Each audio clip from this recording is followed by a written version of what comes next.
All right. Hello, everyone. My name is Wesley. This is Wu Can Cook. Today we're doing a sesame paste noodle dish called dandan mian.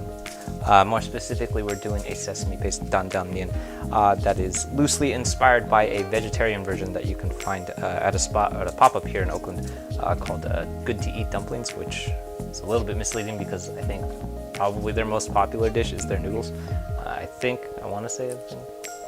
Anyway, if you're looking for that stuff, the recipe that we had done, we did a quick hack for that a while back. That always lives over on the YouTube channel, so if you're looking for that stuff, definitely head over to the YouTube and check out what's going on over there. All of those recipes, they live over there. Pretty much every time that you see one of these streams happening, we're going to be cooking through one of those recipes. Last Friday, those are out every Friday, and last Friday we did a recipe for a stinky tofu, which is called a chou tofu, which is not something that I can really make for dinner. So here we are repeating a recipe that came about several months ago, I think. So as always, if you're looking for that stuff, definitely head over to the YouTube channel. If you're watching on Reddit, that's the channel at the bottom of the screen. If you're watching on YouTube, it's the channel you're already on. Good job. Cool. In particular today, most commonly, I should start off by saying, most commonly a dandan mian is done with ground pork. That's probably like the most iconic way of doing it. You can also do it. I usually, when I incorporate ground meat or meat in general into a dandan mian, I usually use whatever kind of ground meat I have on hand. My favorite has always been ground turkey because I find it has the right amount of fat content that I'm looking for. But definitely most iconically done with ground pork because it's Chinese food, and all Chinese food has pork in it. I don't know why. I don't know why that is. But that doesn't mean that you have to do it that way, though. So, otherwise, though, in particular today, the version that we're going to be doing is going to be vegetarian. So we're going to leave out that ground meat, which has become kind of one of my favorite versions of doing it lately. Not because I'm particularly trying to avoid meat, but just because I think that has a really interesting quality to it in that it's finished with a fried shallot. So we're going to do a shallow fried shallot. I'm pretty sure that the way that they do it at Good to Eat is with deep fry. I think they're actually deep frying that stuff. Today we're going to do it though with a shallow fry because we're at home and I don't really feel like breaking out the deep fryer. And also I actually think that it works better in a shallow fry rather than a deep fry. That's just my opinion though. So all that stuff and more, we're going to get to it and take a shot at all of those things. So as always, if you have any questions, feel free to drop your questions in the chat. I don't know everything about dandan mian, but I know lots of stuff, so hopefully I can be helpful, or at the very least informative, or very least entertaining to watch. So cool. For the first time in a while, I finally have fresh garlic. If you've noticed in the last couple of streams, really the last couple of streams probably means the last like month or so, I've been using old garlic. Which if you've noticed, if you notice that your garlic has started to sprout, kind of has like a green stem coming out of the top, essentially what's happening is start to grow more garlic. So that's a sign that you could put that garlic head back into the soil and it would probably just grow into more garlic if it's like good quality garlic. It's also a sign, it's not the end of the world if that's what you're using. You can totally use sprouted garlic. Usually what I'll do if I see it sprouting is I'll just crack it open like we're doing right now, give it a good smash, and then I'll just pick out that stem. That's the only thing that we want to do. Otherwise it's not going to kill you, it's not poisonous or anything. It's just a sign that it has grown a little bit old. But yeah, you definitely want to pick out that stem, otherwise I find that stuff will give you indigestion. You don't want that. But today we finally have some fresh garlic, which I love because I remembered to buy some at the market, and also I just got tired of cooking with old garlic, which is, I don't know why I was doing that. So what we're doing, I'm crushing and mincing. This is, I'm actually tripling our recipe today because I'm making some food for many folks. So this is 12 cloves of garlic. But if you're cooking for 1 or 2 people, usually what I'll say is 4 cloves of garlic. Today we're tripling, so this is 12. Which is a lot of garlic.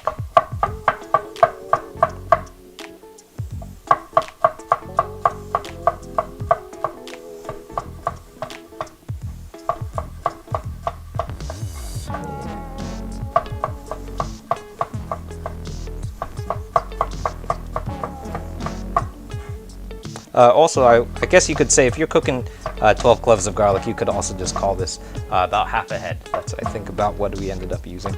Garlic, as always, anytime that you're measuring out garlic, this is also true with ginger too, but anytime that you're measuring out garlic, it's an approximation because the clove of garlic can be different in sizes. So I usually like to say it's 4 cloves, but that's an approximation depending on how large those cloves are. All right. There's our garlic.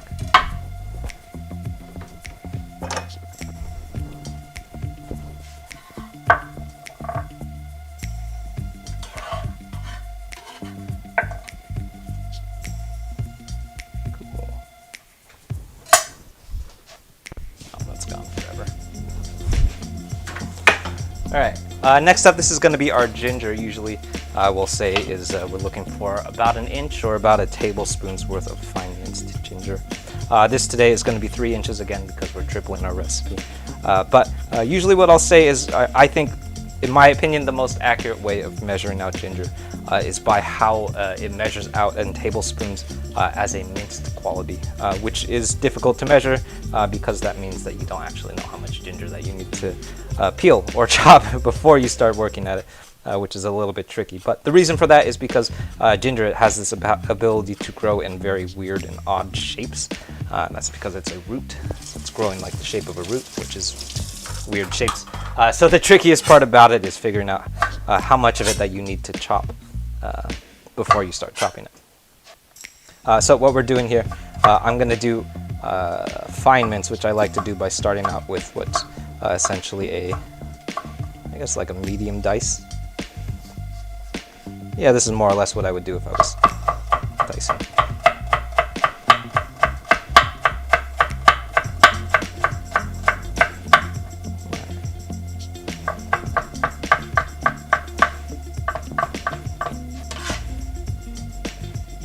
And once again, this is going to be 3 inches or about 3 tablespoons of ginger.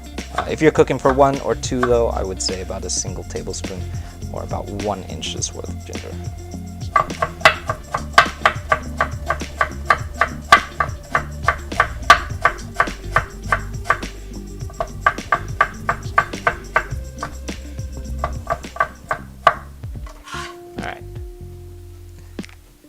Oh, how often do I oil the board? Yeah, that's a good question. What I would like to say is that I oil it every month, but I have not been in a good habit of taking care of this board. But what you should be doing is oiling it every month. And what I like to do is oil it with any kind of neutral oil. I usually use grapeseed, and what that's more or less doing is just preventing the board from cracking, which, as you can see, actually I kind of took care of it, but this board has cracked in a couple of places. Basically what's happening is the wood is just starting to dry out, which is not what we want to happen with our boards, wooden boards like this. So by giving it a little bit of oil, it just sort of like rehydrates the board. And what you should be doing, if you're cooking on it every day like I do, you want it to be oiled maybe at least once a month, sometimes more than that. But I forget a lot, and I think the last time that I oiled this board was maybe a couple months ago now. So, but thank you for the reminder to do that. Yeah.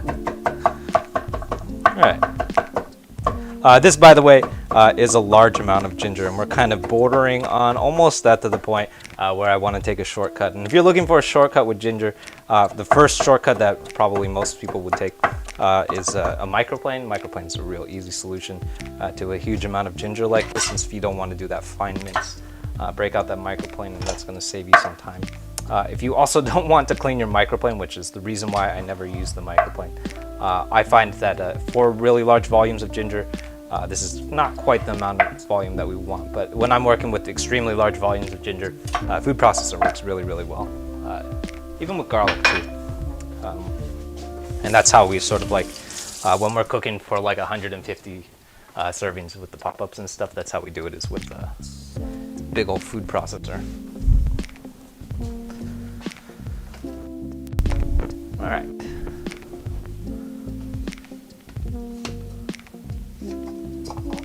You just got your first wooden bird, and it's super relevant. Yeah. Actually, I mean, if you just got it, it probably shouldn't be that relevant to you because you don't need to oil it for a little while. You've got some time before you need to oil it. But that's funny. No, yeah, thank you, Atlas, for reminding me to oil my board. I'm probably going to do that later tonight because it is looking a little bit dry. Well, now it looks very wet because it's wet. But when it's dry, there's a couple of spots right around here where the knife has sort of dug in a lot that is looking a little bit dry to me. So that might be like the first thing that concerns me. And actually, at one point, I do remember the board did warp. So this cutting board is a really cheap cutting board. I think I got it for like 30 bucks or something. But it has warped at one point, which sucks. Actually, I'm cutting this the wrong way. It did warp at one point, which was a real bummer. And when that happens, usually when that happens when your cutting board warps, most people will just throw it away. Because especially if it's really cheap, you can get them elsewhere. Just go get another one. What I ended up doing was just refinishing it. So I sanded it down and just sort of gave it some new life, which was maybe more work than is worth. But here we are. All right. Anyway, today we're doing in the original recipe. If you're following the original recipe from YouTube, that called for purple shallots. We were using purple shallots. Today at the market, I went to 5 different markets and could not find shallots. So today we're chopping up some onions. I also thought I had more onions than I actually have on hand. So today I'm using just a regular old. That was half of a sweet white onion, and I actually need more onion than that. So I'm going to cut up. This is going to be another half of a purple onion, which is going to work out okay. Generally, I don't love the idea of mixing 2 different onions together in a cook like this, mostly because I do think that they're going to pair really well together in the finished dish.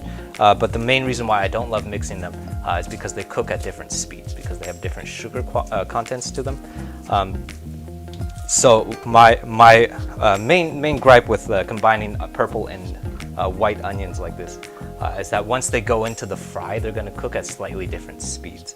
So I think that white onion is going to end up cooking a little bit faster than our purple onion, which is not something that I love, but it'll be okay.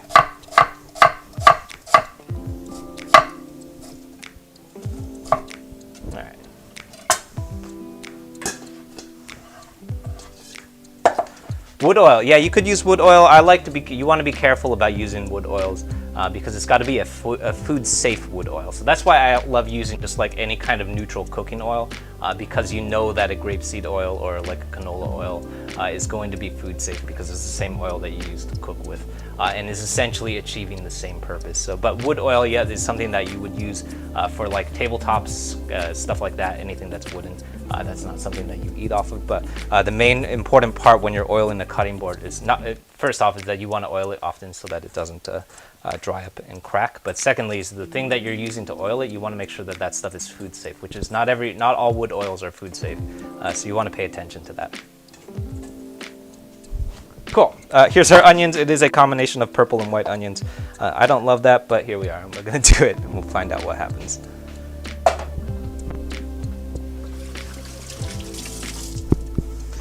All right. Yeah, Shady Shack. That's a good username. Hello to everyone just tuning in. My name is Wesley. This is Wu Can Cook. What are we cooking today? We're doing a dandan mian, which is a peanut sauce noodle that relies very heavily. Actually, I don't know why it's colloquially referred to as a peanut sauce noodle. But technically, today we're not actually using peanut because we're actually going to make it with some sesame paste. Colloquially in the States, you will often see dandan mian referred to as peanut sauce noodles, which is technically inaccurate because it's supposed to be made with sesame paste. Or if you can't find sesame paste, this is Chinese sesame paste. If you can't find sesame paste, you could also use tahini. By the way, the main difference between sesame paste and tahini is that one of them is toasted, and I cannot remember for the life of me which one is toasted. I'm pretty sure that tahini is made from raw sesame seed, and sesame paste is made from toasted sesame seed. I might have those switched. I can't quite remember. I think I have them switched. I don't remember. But the point is, very often, if you don't have either of those things, which lots of people won't be able to find these, sesame paste like this, you can only find it really in Chinese grocery stores, and tahini you can only really find in like Mediterranean grocery stores. So if you can't find either of those things, I have very often just subbed it out for plain old peanut butter, so like Skippy's peanut butter. That's actually my favorite way of doing it too. Mostly, not because it's authentic, but mostly because it's just the way that I ate it when I was growing up. So, all right. Next up, this is going to be what should be, when we're cooking for 4 tablespoons of soy sauce. I'm actually just going to straight up use a measuring cup because we're using such high volumes. This is a 3/4 cup of soy sauce now. You subbed on YouTube? Yeah, nice, thank you. Definitely, by the way, if you're watching on Reddit, definitely head over to the YouTube channel and check out what's going on over there. Those new recipes, everything that we cook on stream has a recipe video that goes along with it. They always live over on YouTube. Those are out every Friday, so I want to say like Friday in September or so, we came out with this particular recipe video. And it's a good spot. If you're trying to figure out how to cook these things, that's a good spot to check out. Why not use dry ginger or dry onion? So originally, dry ginger, I don't love using dry ginger because we're gonna stir fry it, and dry ginger it tends to burn a little bit. I like using fresh ginger. Also, fresh ginger is real easy to keep for a long time. Fresh ginger will keep. I keep fresh ginger for like months at a time. You could keep fresh ginger for at least 2 months in the pantry and it will still be fine. So there's no real reason to not keep fresh ginger in your pantry if you have it. We're not going to use, originally in the original recipe I had done it with dried shallots. I don't love the taste of dried shallots. I find that it's a little bit, I just find that it just doesn't really taste like much. I find it just kind of like sticks in your teeth and it just doesn't really add much. It looks really pretty, but that's kind of it. And then after that, you're not really getting much else out of it. Oops, just switched off. Which I don't love. So what we're gonna do instead is we're gonna deep fry or shallow fry some shallots, which is what we did in the recipe. In the original recipe video, the original YouTube video, we had actually done that with, we shallow fried, we actually deep fried those shallots, and they burned really quickly because I did it wrong. And actually, I want to say one of the hardest things that I have worked on figuring out how to do properly is deep frying or shallow frying, or essentially like caramelizing shallots, which is really, really tricky. So.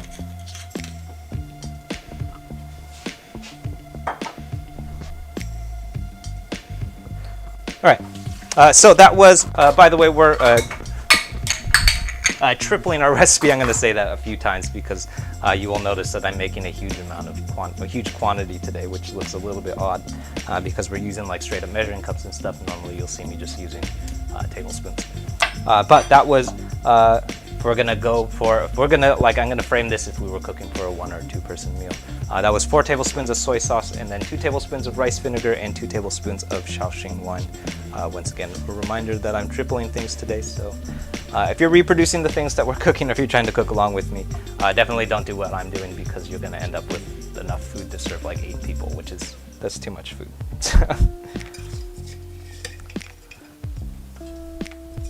All right, next up, this is going to be some lao gan ma or chili crisp oil. Try not to lose count. There's 6 cups. This is 2 tablespoons of lao gan ma. Chili crisp oil, by the way, is a generic thing that you can buy. Lots and lots of different people make it. Most often, when you hear about chili crisp oil, you will see it colloquially referred to as lao gan ma. What that's referring to is actually the brand of the maker of that particular chili crisp oil, which looks like this. It's the one with the old lady on it. I believe that it literally translates to old grandma. I think old grandma. In any case, that's if you're looking for like the one that's going to be the thing that tastes like in every restaurant. That's the one that you want to go for. It also has something that I don't love, but I still go with. It has a lot of additives to it, so it has a lot of MSG in it for sure. It has a whole bunch of salt added and a couple other things that I have kind of been bothered by lately. But I have not found another kind of chili crisp oil that I'm in love with, so I've kind of been sticking with it. But if you've got a chili crisp oil that you love, essentially what it is, by the way, you can also just make that stuff yourself. Essentially what it is just chilies that have been slow cooked in oil for a super long time. I believe they do it in soybean oil for like a really long time. We made it once in a recipe, and I think I did like, it took like 2 hours, I think, when I was slow cooking that thing. Oh, lots of comments. Train, yeah.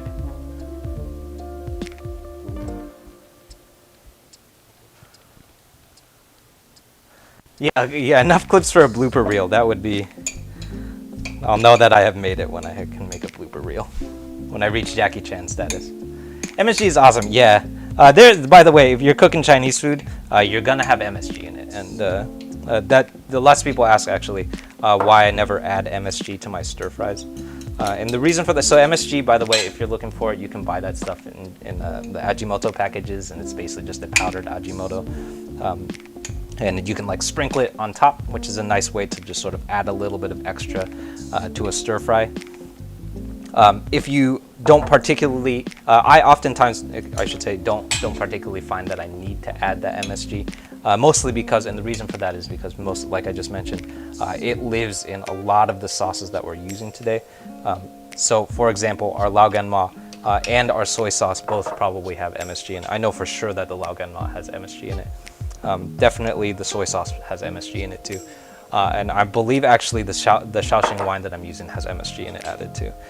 So I've often found that I have not actually needed to add MSG, mostly just because it already is in lots of other things. So, but if you find that like your stir fry is not quite, I just need something else, it's not quite living or like kind of coming to life, that's a good thing to add. It's just a little bit MSG.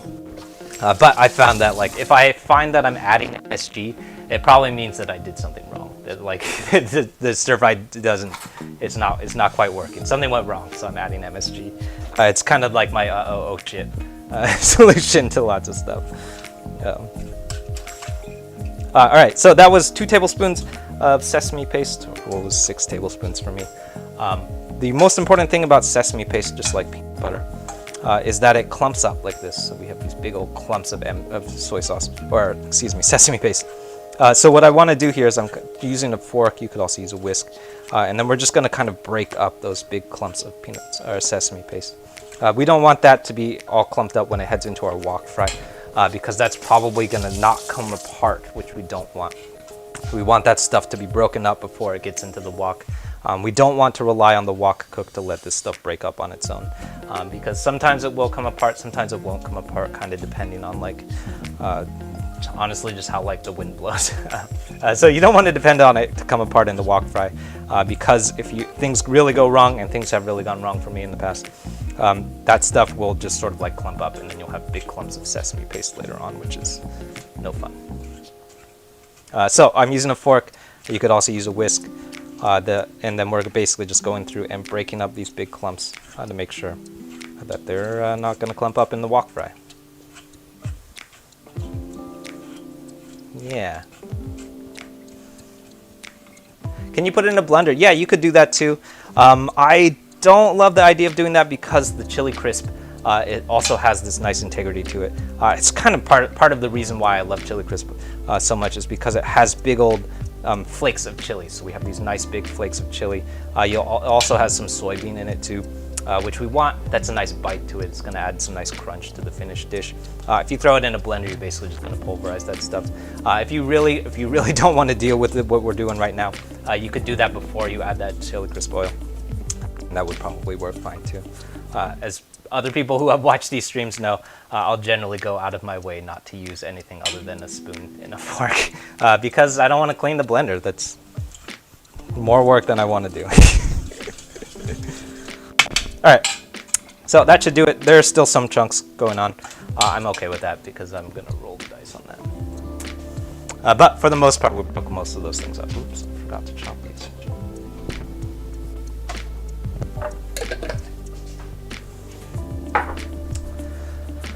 All right.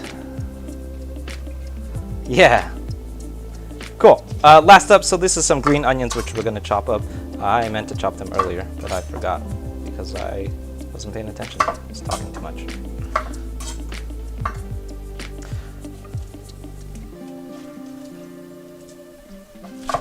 All right, so the first thing that I'm doing with my green onions, we're separating them, kind of like roughly separating them, which I do a lot. Lots of people ask, like, where does the greens of a green onion start and where does the whites end? I guesstimate, we're generally kind of looking for where the colors start changing. What's most important, the reason that we're separating it is because the greens of your green onions and the whites of your green onions, they have different textural qualities to it. And if you want, by the way, if you want, you can absolutely use the whites of the green onions for garnish, so you could slice this up, throw it in raw. I believe the original Good to Eat version of this dish uses the whites and the greens as a garnish, which I thought was cool, interesting, kind of an interesting choice to do. I personally find that the whites of a green onion are a little bit abrasive when you throw them in raw. They essentially taste like a raw onion. So if you're gonna do that, what I like to do, if I am going to use the whites of a green onion as a garnish, is I like to make sure that they're chopped really, really thin. Otherwise, they're gonna kind of taste like you're biting into a raw onion, which is not great. Or ideally, what I like to do, if you have the opportunity to do so in a particular wok fry, is cook those. So we're gonna throw these in with our aromatics, with that garlic and ginger, which is why we're separating them right now. Yeah.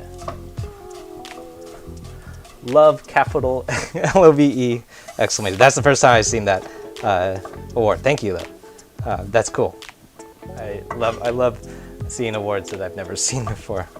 Also, welcome back to the stream. Cool. Hello. I missed you too.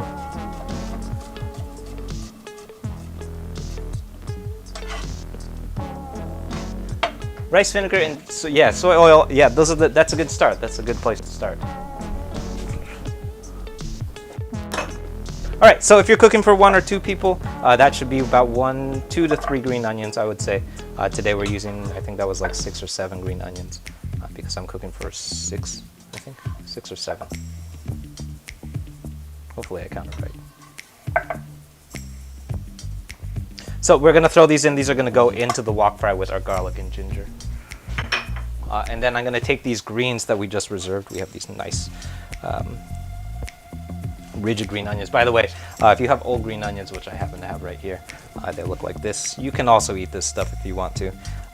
Mostly what we want to do is cut these wilted bits and pieces off. I was at the market today and I just bought fresh green onions because I had the opportunity to do so. But if you have old green onions like that, you don't have to throw them away. I just threw them away. But you don't have to go and throw them away. If you want, you can just pick off that wilted bit, and they are definitely still usable.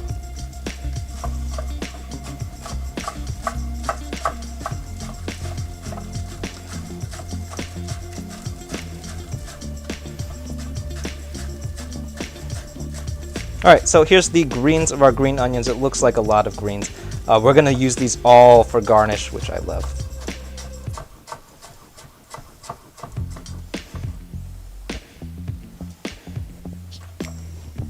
And that's gonna do it.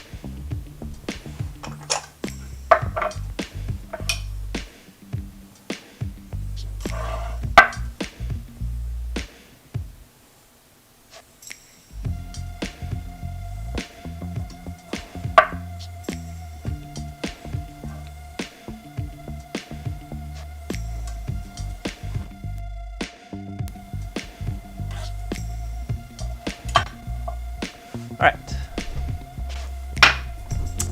Is that it? Oh, there is supposed to be brown sugar in this. I thought there was sugar in this. All right, backtracking real quick. I'm gonna add, this is gonna be 1 tablespoon of brown sugar. I actually think that's actually a really important ingredient because it definitely needs a little bit of sugar. By the way, if you're following along with the recipe videos, they almost always, unless I'm avoiding something for color, if they're trying to keep it really pale, I just did a salt and pepper fish that used white sugar. But most often, almost always, you will see me using brown sugar. Brown sugar, by the way, is just white sugar that has been cooked in molasses, so it gives a little bit more of a molassesy and like kind of a little bit more complexity to the sweetness. Almost always I use brown sugar when I'm cooking because I think it just gives it a little bit more of an interesting sweetness to things. But if you don't have brown sugar, you probably can find brown sugar. But if you don't have brown sugar, you can just go ahead and use plain old white sugar. All right, let's head to the stove.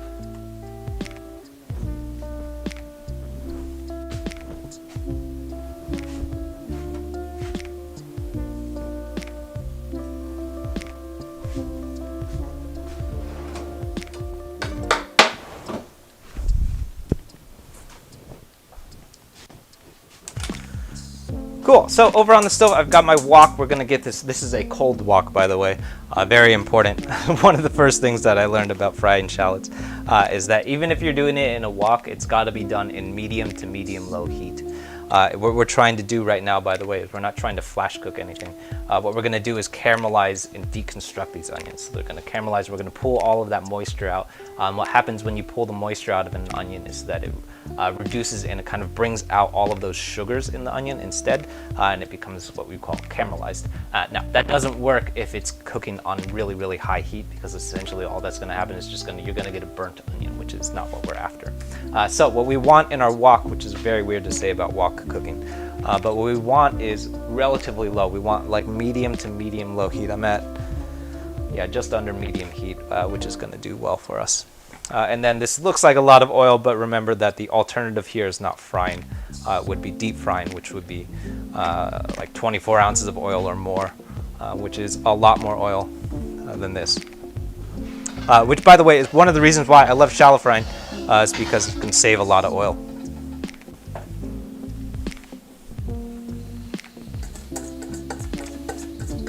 All right. So there's our onions going in this. By the way, one of the hardest cooking techniques that I have worked on in a while is figuring out how to do a caramelized onion, or shallot, for that matter.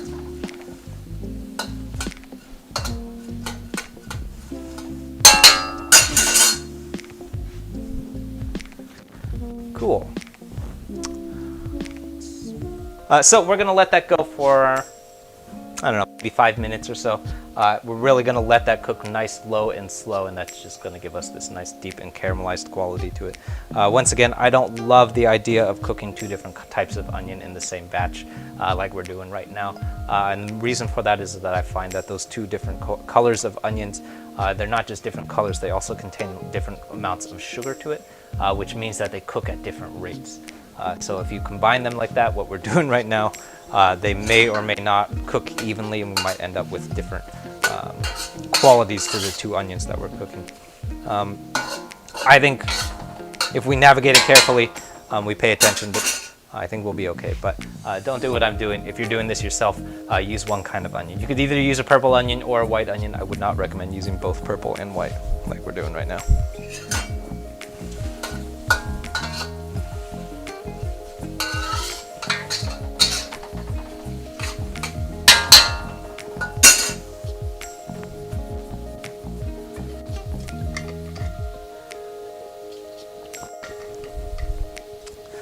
Cool. Hello to everyone just tuning in. My name is Wesley. This is Woo Can Cook.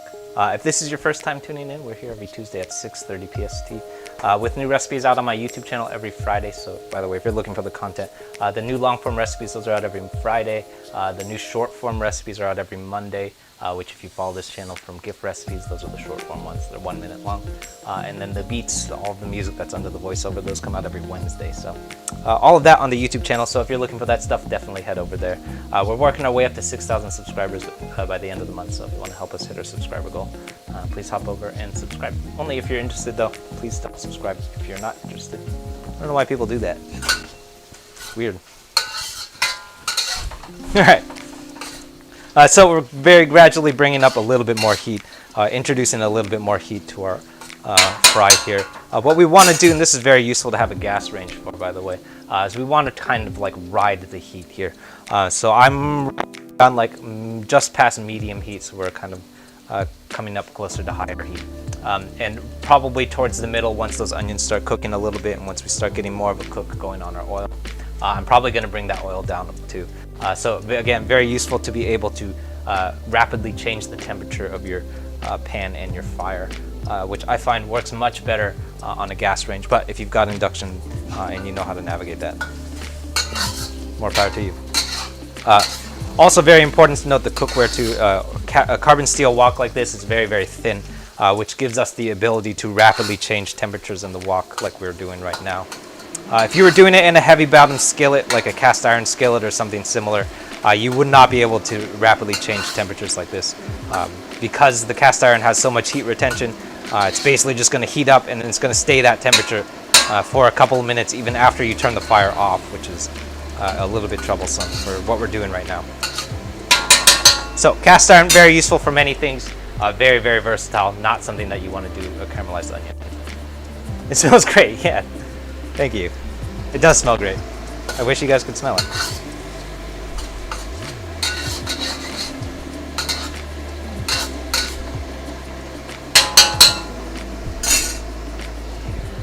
All right.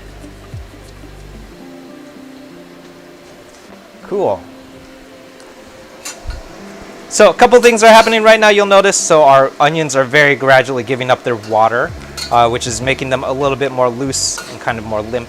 That's the quality that we're looking for. Gradually over the next couple of minutes, they're going to start browning, and then we're going to have these nice browned onions, which is what we're looking for. That also means that as it starts giving up its water, that water is entering our oil, which is why you see sizzling right now. That's water hitting the oil.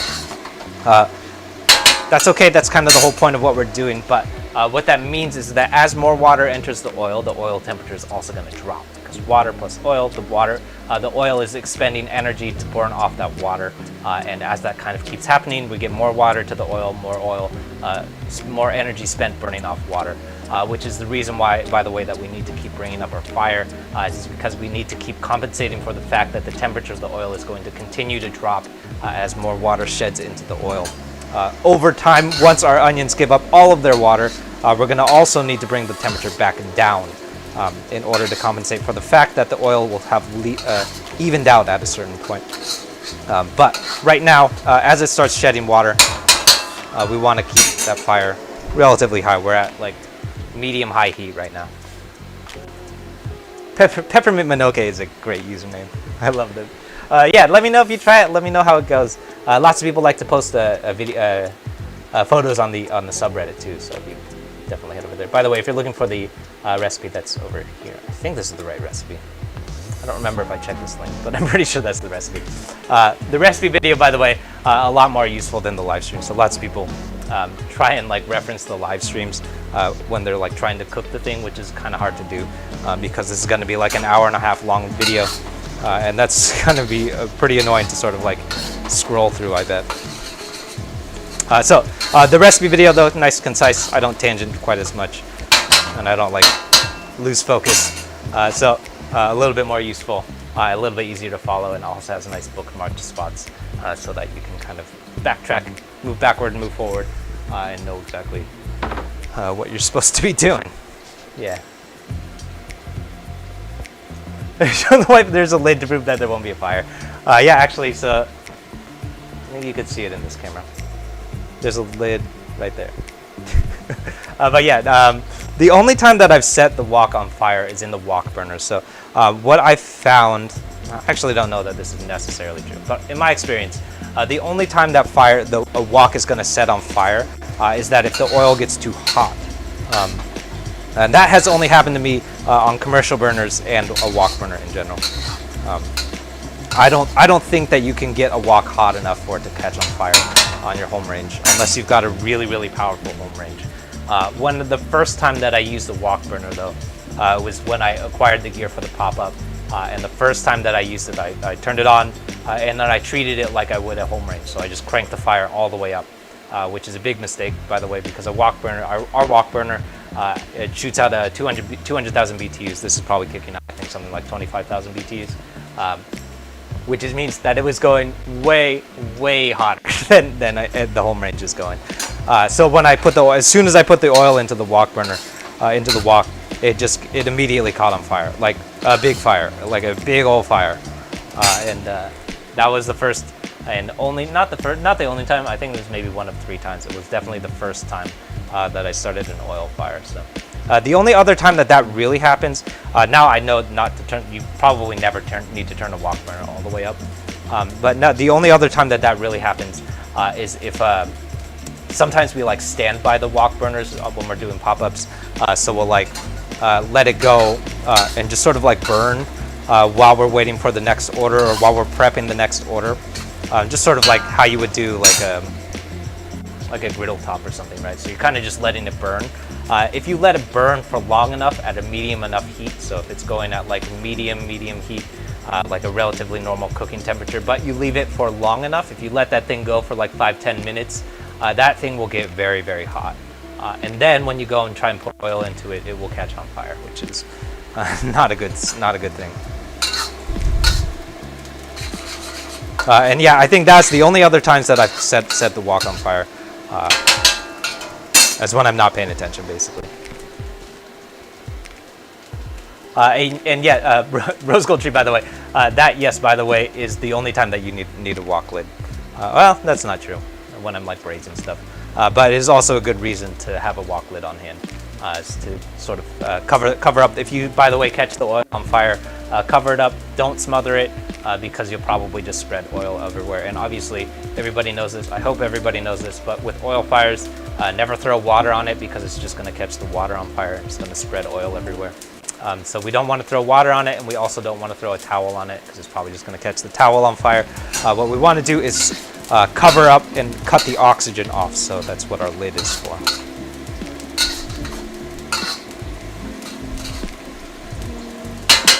All right. So we're at, I want to say like a medium high heat right now. Well, it's kind of hard to describe, but we're at, yeah, medium high heat. And you'll notice that yeah, you can kind of see it. Our oil is still sizzling right here. We have all these bubbles going. That's still a sign that there's water burning off. Eventually, probably in the next couple of minutes, those onions are going to finish burning off that oil or water. And then the oil is going to stop bubbling like that. And that's a sign that we want to turn that fire way down. Otherwise, it's going to start burning. We're almost there, though. This is looking good. So very important when you're caramelizing onions, be patient. Don't try and rush this process because you're just going to end up with burnt onions.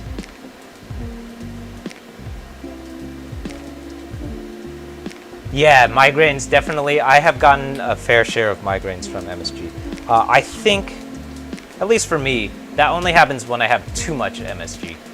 If you're eating something and it like you have like a reasonable amount of MSG, which means to say is like no additional MSG added, just like the stuff, the MSG that's in the things that you're cooking with, that I usually don't have problems with. But oftentimes when I add MSG as an additive, or if you're being too heavy with it when you like add it as an additive, migraines for sure.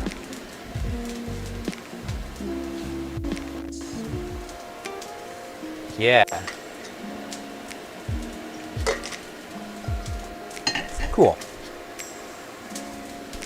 You want a wok? Yeah, definitely get a wok. You could get, woks are pretty cheap. I see a lot of very expensive woks, which I never recommend buying. If you're paying more than like 30 or 40 bucks for a wok, then you're probably overpaying.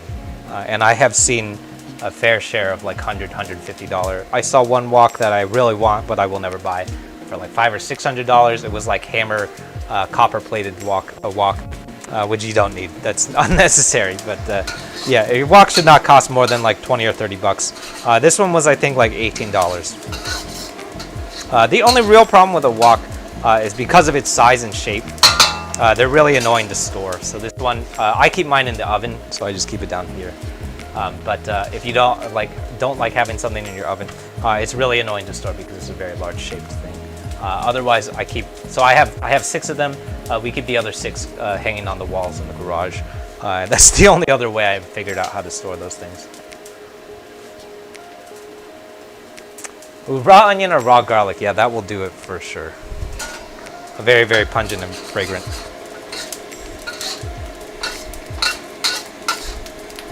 Too much of a good thing, I think. That's it. Alright, so we're getting there. You might notice... no. I think you can see it on Reddit, but not on YouTube. So our white onions, they're coming nice and brown, but our purple onions are taking a little bit longer, which was exactly what I was worried about. So the white onions, they have a little bit more sugar in them, so they're cooking and caramelizing a little bit faster than those purple onions. It's going to be okay. We're just going to have to split the difference somewhere. But this is the same. This is the exact reason why I was saying I don't love the idea of cooking these at the same time. The last thing that I'll also mention is that when we're shallow frying onions like this, we want to make sure to account for carryover, because it's super important. Because you will for sure be disappointed if you forget to do this. When we're shallow frying any kind of onion or anything that's very, very delicate, like what we're doing right now, you want to account for the fact that as soon as you pull it out of the fire, it's going to continue to cook for a while. Shallow frying onions like this thing is going to keep cooking for 3 to 5 minutes at least once it comes off of heat, which is okay, but that just means that we want to pull it off good, solid, like 80% done. We want to make sure that we account for the fact that as soon as it comes off heat, it's going to keep cooking on its own. So I'm not quite there yet, but maybe in the next minute or so, we're going to pull those off heat. And that's essentially, they're going to look like they're not quite finished cooking. That's intentional. We're pulling them off a little bit early so that we can account for the fact that after it comes off of heat, it's going to sit in the bowl and then it's going to keep cooking for a couple of minutes. So. Ooh, what's my favorite dish? This might be one of my favorites. Dan mian might actually be one of my favorites. I will say though is that my favorite way of doing a dan mian.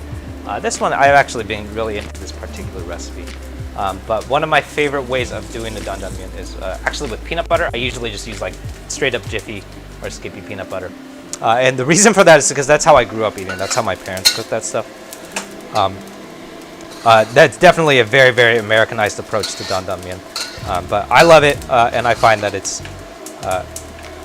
a very, very nostalgic taste to me.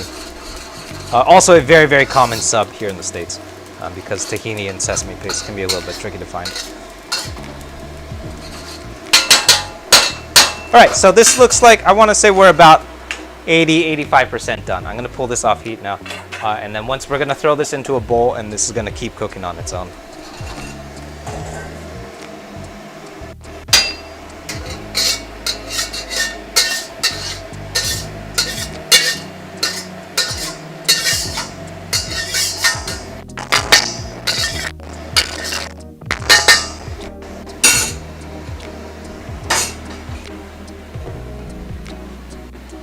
Cool. Yeah. All right. Next up, what are we doing next? So back over here. So that's our shallots. We're going to set those aside. They're essentially going to be a garnish. They're going to go on top of our finished dish. All right, you're moving. Here we go.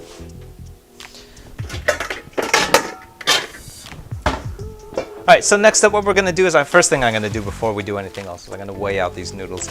They should be sold in 12 ounces. I'm not feeling super confident that the noodle shop weighed these out properly because they don't look like 12-ounce bags to me.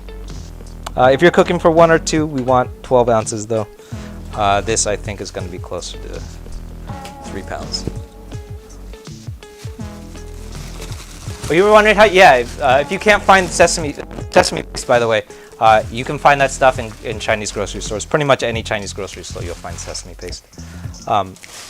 If you can't find sesame paste, though, a good alternative is going to be tahini, which you'll be able to find in most Mediterranean grocery stores. Again, I mentioned this earlier too, and I'm pretty sure I have it backwards. So I'm pretty sure that sesame paste is made from raw sesame. Whereas a tahini, which is used in Mediterranean food, is made from toasted sesame. Now I kind of feel like I haven't switched again. I don't know. One of them made from raw sesame paste. One of them is made from toasted sesame, which means that it's going to be a little bit more aromatic. If you can't find either, you'll only find those if you live near a Mediterranean grocery store or a Chinese grocery store, basically. If you can't find either of those things, plain old peanut butter is going to work just as fine. And is also the reason why, by the way, you'll see dandang mian referred to as peanut sauce noodles a lot, is because it's frequently made with peanut butter. 48.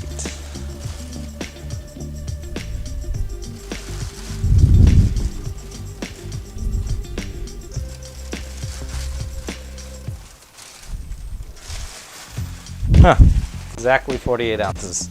Look at that. I guess I should trust the shop. All right, so this is 48 ounces, or if you're cooking for 2 people, it should be 12 ounces of noodles. These, by the way, are hand-rolled Chinese noodles, which I happen to be so fortunate to live next to Yuan Hop in Oakland, by the way. Yuan Hop in Oakland, best noodles in town. They also supply the noodles to like all of the grocery stores. But if you're looking for the fresh ones like this, Yuan Hop, head over there. Like 9th and Franklin, something like that.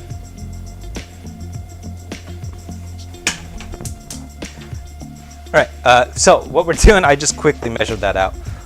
And then what we're doing back over on the stove, I need to change that camera angle a little bit, is I've got this pot of stock pot of water boiling, which I set a little while ago. Yeah, by the way, this is what you would see referred. You'll see it referred to as a lot of things. In the noodle shop, I see it called Shanghainese round noodles, which is one way of, I guess, describing it. Sometimes on a lot of recipes, you'll see it referred to as lo mein noodles, which is essentially the same kind of noodle that you would use in chow mein. You could kind of think of it as like the spaghetti noodle of Chinese food. If you, by the way, can't find these noodles, my next best sub, what I always go with, if I can't find these, is going to be Italian handmade noodles, which are going to be pretty similar to the way that these are made. And finally, if you can't find any of those things, you could also just use dry spaghetti. One of the dandang mian recipes that I did used dried fettuccine because these noodles started molding at one point while I was shooting that recipe video, which sucked.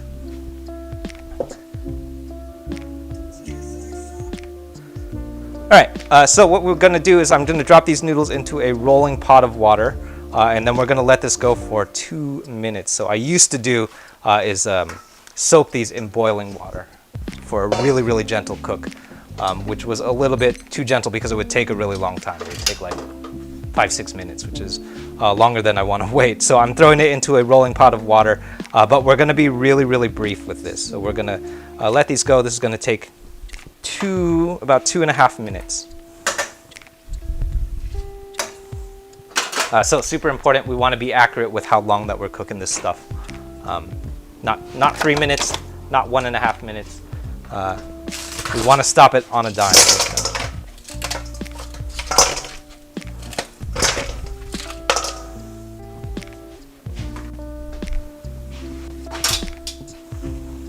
To that end, because we want to be very, very accurate with how long these noodles cook.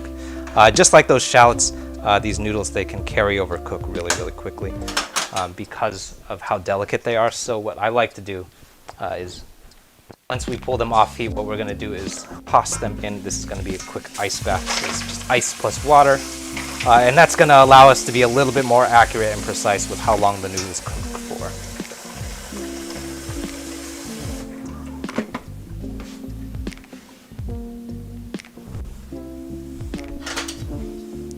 Minute 14. We're going to let these go again 2.5 minutes and then into that ice bath.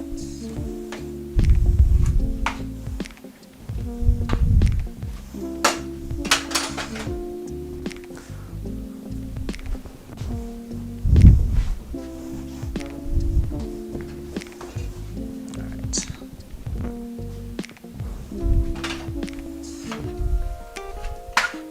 Yeah, this is almost there already.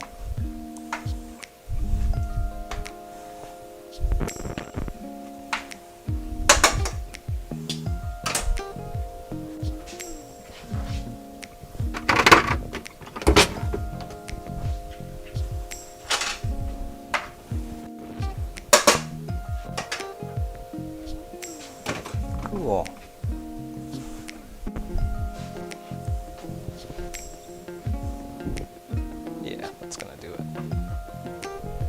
All right, so one of the big differences between Chinese noodles and Italian noodles, you'll notice is that I am not going to save any of that pasta water. That is not really a thing that you do in Chinese food. If you want, you could absolutely do it. You could do the same thing that you would do in an Italian pasta and throw those noodles, save some of that pasta water and throw it into the sauce element itself. That's going to add some nice starch. I actually don't think that we need to do it. There's also not enough ice. I actually don't think that you're going to need to do that. Mostly because that sesame paste is going to give us quite a bit of thickness and starch already, so I don't think that pasta is really going to be necessary, or the pasta water is really going to be necessary. By the way, I just went ahead and tossed that into the stove, or into the sink, because this is not enough water.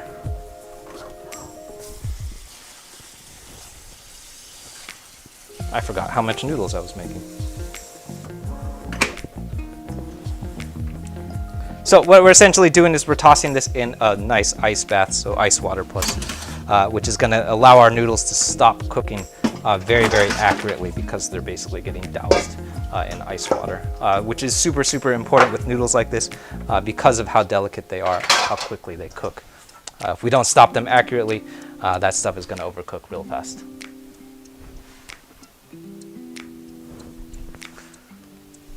All right.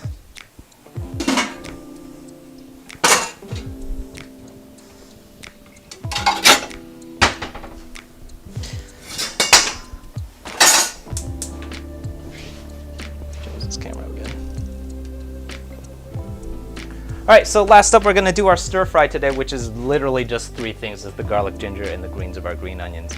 That's literally the only thing that we're wok frying. Everything else has already been cooked. Mostly just tossing to combine at this point. Which, by the way, if you're worried, so I am a little bit worried because this is a lot of noodles. But if you're worried about overloading your wok, that's kind of the whole point of what we're doing right now, is par cooking each of these elements one at a time. So we cook those shallots first, then we cooked our noodles second, and now we're going to do our aromatics and then toss everything to combine. So each of those cooking on a controlled amount of heat. So that's a big problem that lots of people worry about when they're wok cooking at home, is that their wok burner is not going to stay hot enough, and they're worried that your home range is not going to be able to retain enough heat to cook in a wok. You can absolutely do it on a home range. You just have to navigate heat retention a little bit differently. Shock them noodles. Yeah, exactly. Shock those noodles. So we're basically giving them a real quick ice bath to shock them and make sure that they don't overcook like our shallots might do. No, those are perfect. All right. Here we go. So this is, I think we're using grapeseed oil today. If we want to stay super traditional, that should be peanut oil. I don't have any peanut oil today because I keep forgetting to buy peanut oil.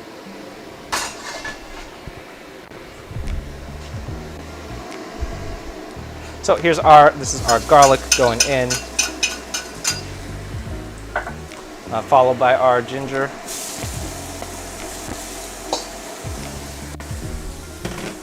And finally, this is the whites of our onions.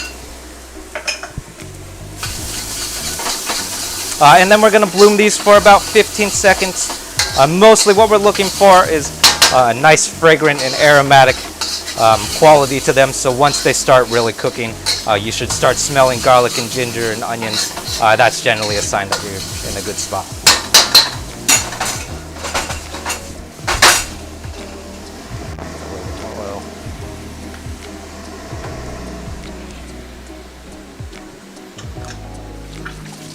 Yeah, Arnold, thank you. Thank you for all the awards today. That's cool.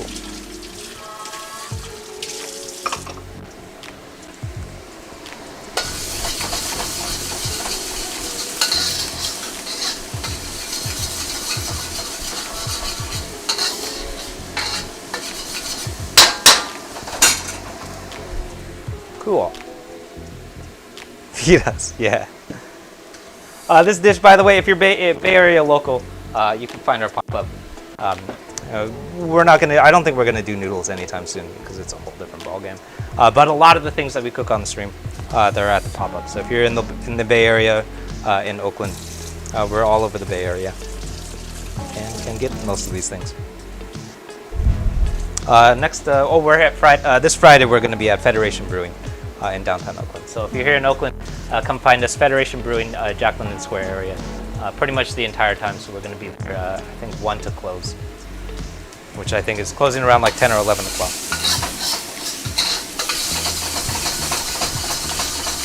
There we go.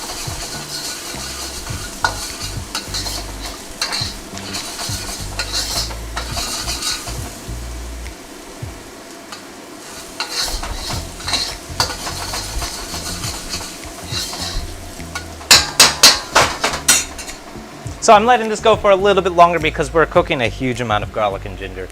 So this 3 times more garlic and ginger than we normally would be cooking. But normally when we're cooking enough for like 1 to 2 people, that should just be maybe 15 seconds. Right now we're going for closer to like a minute or so because this is so much garlic and ginger. But if you're just cooking for 1 or 2, it should not take you this long.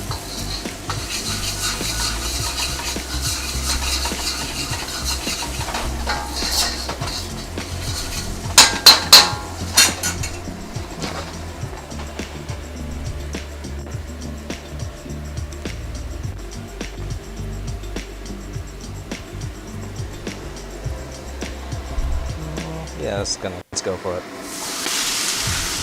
So here's our noodles going in. Where's my sauce?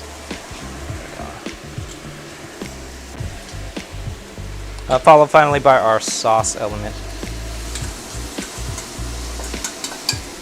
And then what I like to do, I believe the original recipe called for chicken stock. That's a very, very common thing to do. What I usually like doing, because I've been lazy lately and I have not been making fresh chicken stock. What I've just been doing is just a little bit of water. Essentially what that is just enough water to sort of loosen up any kind of remaining sauce that kind of is still sticking to the bowl of that sauce. Basically just rinsing the bowl off. But if you're trying to stay super traditional, that should be chicken stock.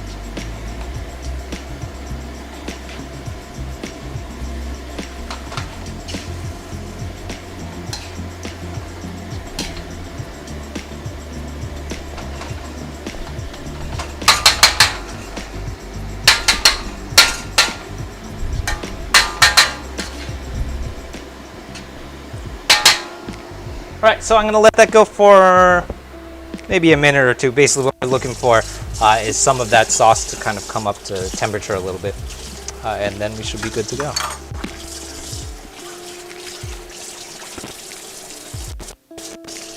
Can I chop like Yan? No. Yan can cook is the fastest chopper I have ever seen. Even especially with a wok or a cleaver. By the way, chopping with a cleaver is especially difficult because it's so large. So there's just so much knife to pay attention to, and like to know where that all of the knife is all at once is really, really challenging. So it's a whole different ball game. And the way that Martin Yan does it. By the way, if you're following this channel and wondering where the name comes from, it comes from a PBS show called Yan Can Cook, which was run by a guy named Martin Yan. Which I used to watch that show when I was a kid. That's where the name comes from. And the way that he would chop, he would have this super goofy look on his face, look you dead in the eye, and then just chop. It's something really, really complicated and go really, really fast. And just the goofiest looking guy. And that is why he is the fastest chopper in town. But also, the way that he would chop is he would use one finger. So lots of times people will chop with their whole hand. So they'll use their guide knuckle and they'll chop using the entire hand. So you have a guide knuckle, usually that's your middle finger, and that kind of tells you where the knife is. He would do it with one finger. So he would just kind of put one finger down and kind of just go just with a single finger, which is crazy. And I don't know how you would do that. That's crazy. I don't understand. I don't understand cleaver knife work. It blows my mind.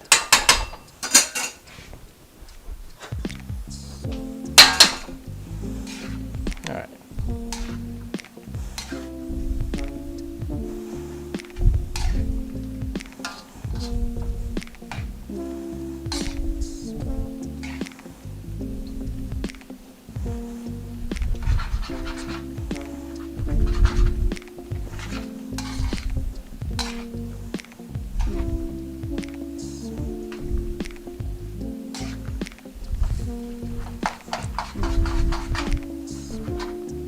So this, by the way, the reason that this is taking so long is because we've got so much noodles in the wok. We kind of have to wait for all of that liquid to kind of bring to a boil before we can keep tossing it.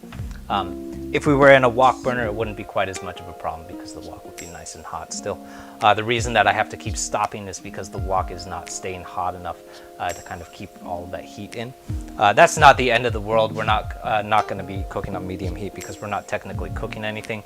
All that we're really waiting for is the liquids in that sauce element to kind of basically come to a boil, and that's kind of like going to be really important to turn that sesame paste into a cohesive sauce. Right now it's still clumping up a little bit.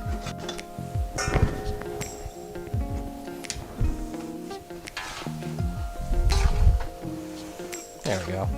That's what I'm looking for.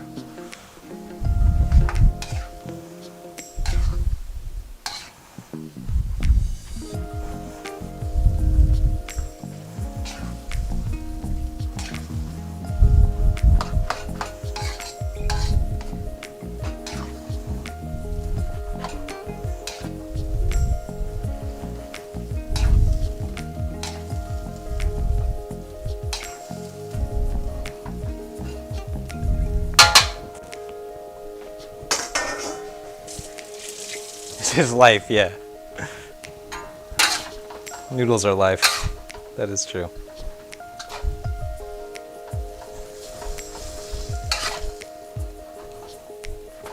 Alright, so you'll notice our noodles are starting to form this nice, thick and creamy sauce. That's what we're looking for here. It's all living on the bottom, which is why I'm still tossing and turning stuff.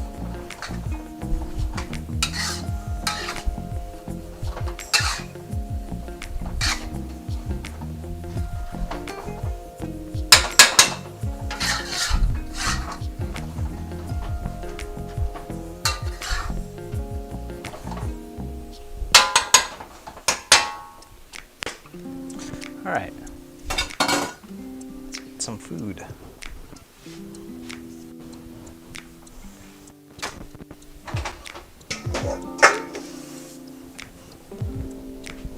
So I'm actually going to do one more thing before we finish up here. It might be one of the more important things that we need to do. The last thing that I'm going to do, I'm rinsing down our wok. We're going to dry this thing out, and then we're going to dry toast some Szechuan peppercorn. Which is going to be how we finish and sort of garnish our final dish. That, by the way, is kind of an iconic part of this dish because it comes from Sichuan. Anytime that you eat Sichuan food, if you're familiar with the kind of numbing quality that it comes with, that comes from Szechuan peppercorn. So if you make Szechuan food and forget to put Szechuan peppercorn in it, you kind of just committed a cardinal sin.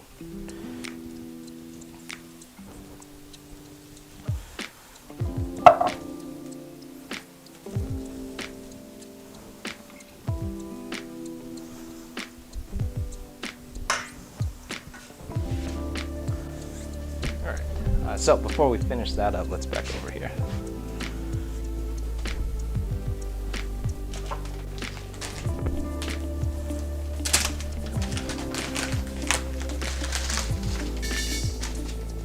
And then I'm going to add, this is, I usually end up eyeballing this, but I probably should stop eyeballing it. I want to say like 2 or 3 tablespoons of Szechuan peppercorn here. If you're cooking for 1, that should be 1 tablespoon. And then bringing my fire down to medium or medium-low heat, really. And then we're just going to give that a little bit of a toast. So we're going to let that go for a couple of seconds, maybe like 10-15 seconds. Really until it's nice and fragrant, and then we should be good to go. That really what it's doing is bringing out a lot of those aromatic qualities of your Szechuan peppercorn. If you're lazy, you actually technically don't have to dry toast those Szechuan peppercorns, but I have kind of gotten in the habit of anytime that I'm working with a whole spice like this, is give it a dry toast and it's going to be a little bit better for you. You're going to get a little bit more flavor to it.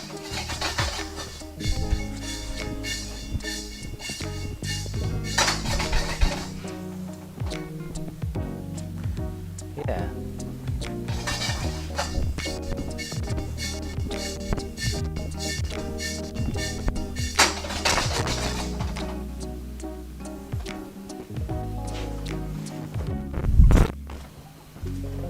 So once again, that's medium heat. Remember not to dry toast stuff on high heat. That's going to burn.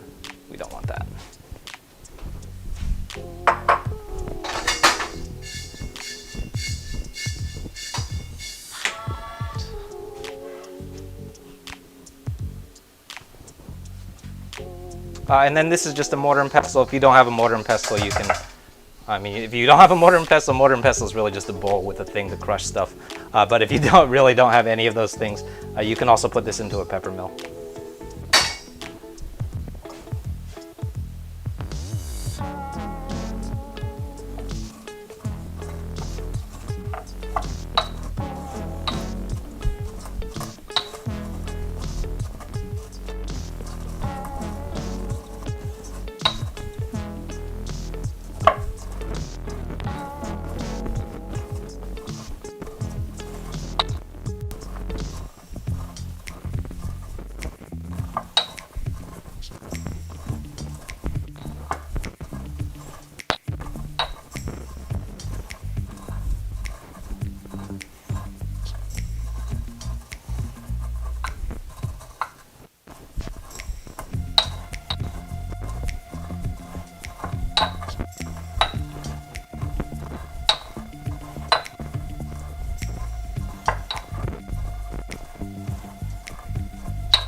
All right.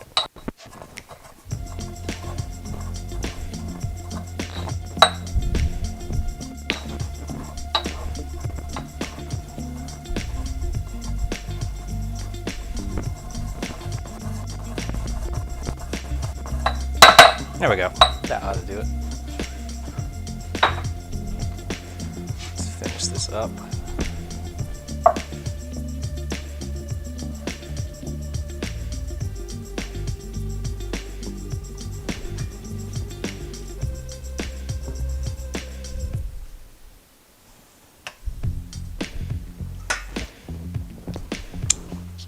Well, too far. Back it up.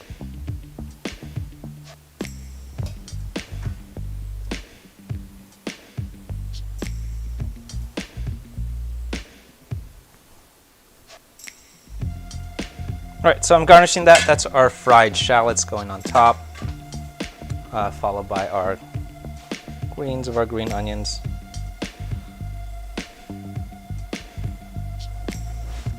And finally, our Szechuan peppercorn. Szechuan peppercorn, by the way, if you don't want to deal with it, you can just sprinkle it on top. I like to pass it through a sieve though, and that just sort of like filters out some of those errant like flower petals that are still attached to the Szechuan peppercorn. They're edible. You don't have to worry about it if you really don't care. But some people dislike it because it sticks in their teeth.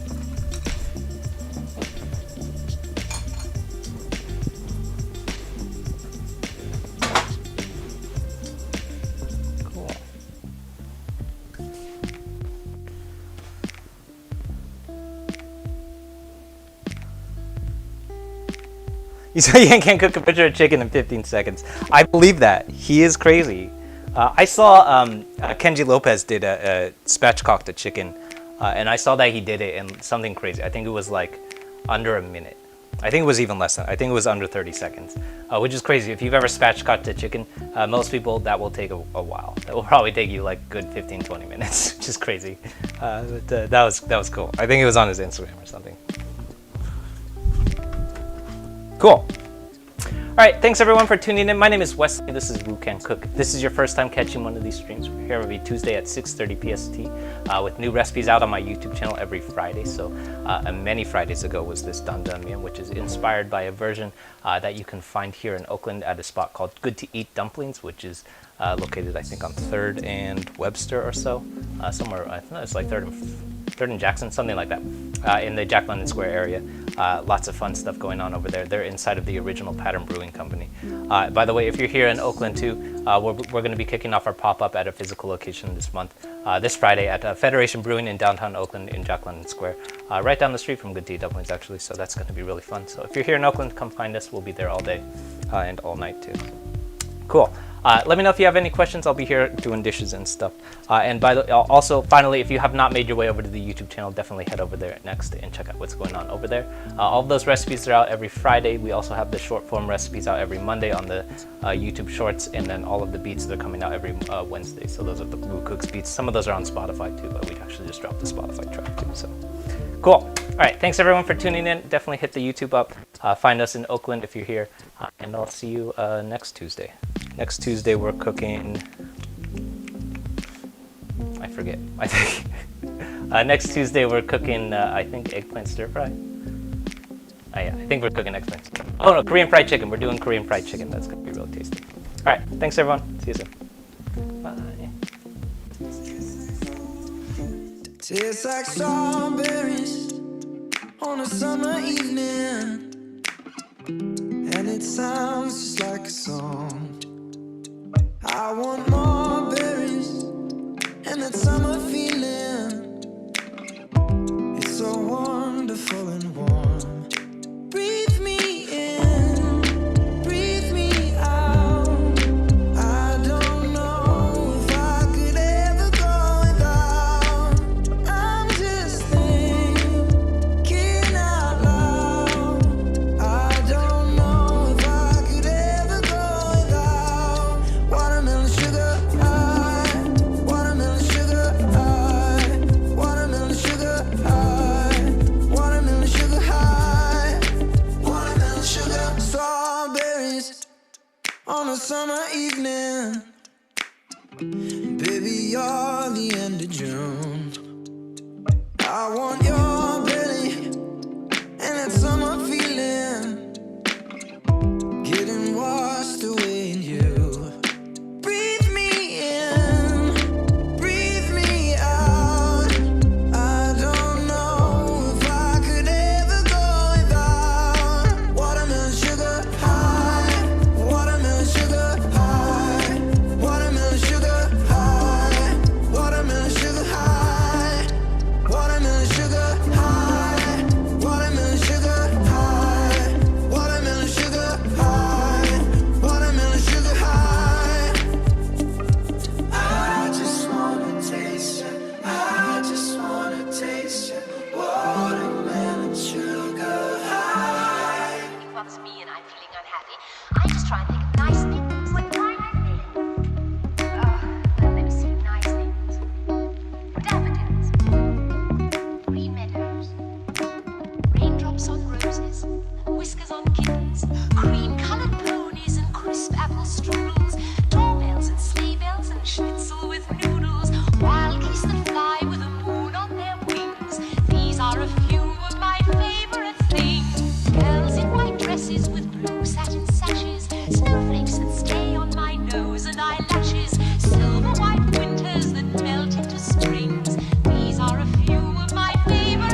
this was your